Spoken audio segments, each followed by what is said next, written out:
I certainly wasn't expecting to love a Minecraft-style block-building game based on a decades-old JRPG franchise as much as I did Dragon Quest Builders 2.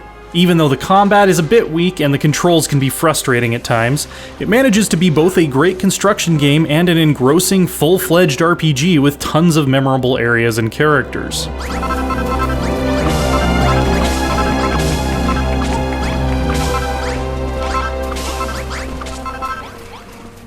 I never played the first Dragon Quest Builders, and I didn't feel like I needed to in order to get what was going on. There are tons of references back to the classic Dragon Quest games that come across as nice touches if you catch them. Familiar enemies, some returning locations and bosses, and nostalgic victory music. Even the minimap looks like an old-school Dragon Quest overworld. And, well, if you don't already know why it's a big deal that this guy's name is Malroth, I encourage you not to look it up so you don't spoil anything for yourself. The biggest surprise for me was that Dragon Quest Builders 2 is a proper RPG with leveling, gear, magic items, dungeons, and boss fights. Rather than settling for dumping a bunch of Dragon Quest decorations into a Minecraft clone, what Omega Force and Square Enix have given us is more like a main series-worthy JRPG with exploration and crafting elements added as a bonus on top. I never felt that compromises were made on the elements of one genre to fit the elements of the other, which is quite an accomplishment. When you're not putting together saloons, throne rooms, and wheat fields, you'll find yourself journeying above and below striking vistas to defeat monsters, retrieve magic items, and recruit new allies. There's an especially cool section that takes place in a huge underground temple complex with puzzles, traps, and some tricky platforming. All along the way to each of these, you'll come across optional quests, hidden caches of loot, and puzzle shrines that can be solved to unlock rare items.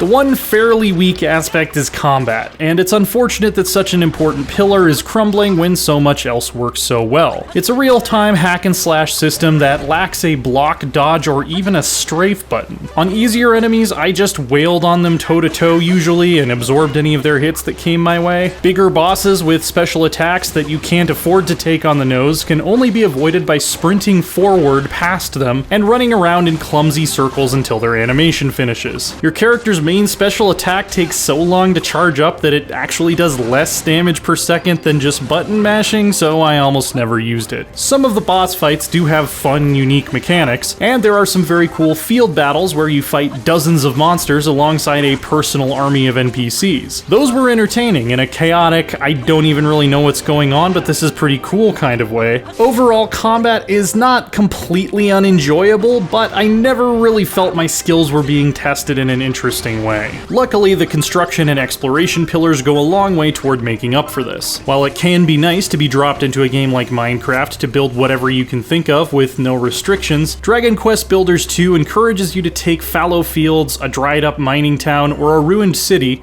and build them up with specific structures and services into something that looks like a real, functional, lived-in settlement. I felt like I still had the freedom to make these places my own, but the objectives I had to meet were fuel for my creativity, like a good writing prompt. And seeing a vibrant community come together over time is a much more rewarding progression mechanism than anything involving stats or gear, especially when it comes to the wondrous great projects that serve as the capstones to each area.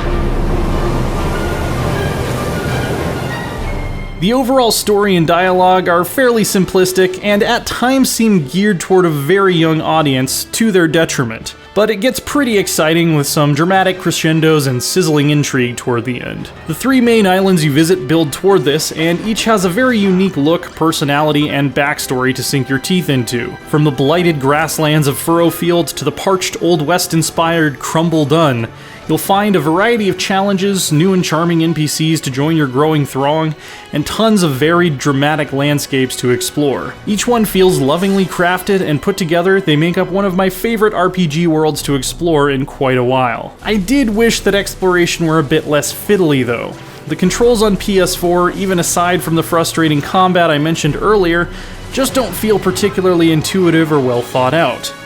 My ongoing nemesis was not any of the servants of the evil Hargon, but the fact that the button to switch tools is the same one used for speak and activate. So if a party member stepped in front of me while I was trying to get my hammer out, I might have to hear about their day for the 30th time before I could continue. Dragon Quest Builders 2 is an admirable RPG and an admirable building game, which seems in most cases to have gotten the best bits of both of its parent genres. Clunky, overly straightforward combat and unintuitive controls drag it down a bit, but it still manages to soar above all of the less ambitious Minecraft clones we've seen over the years. Even with the main story behind me, I'm still itching to spend time exploring its excellent environments and making them my own. For more blocks and bricks, check out our reviews of Super Mario Maker 2 and Forza Horizon 4 LEGO Speed Champions. And for everything else, stick with IGN.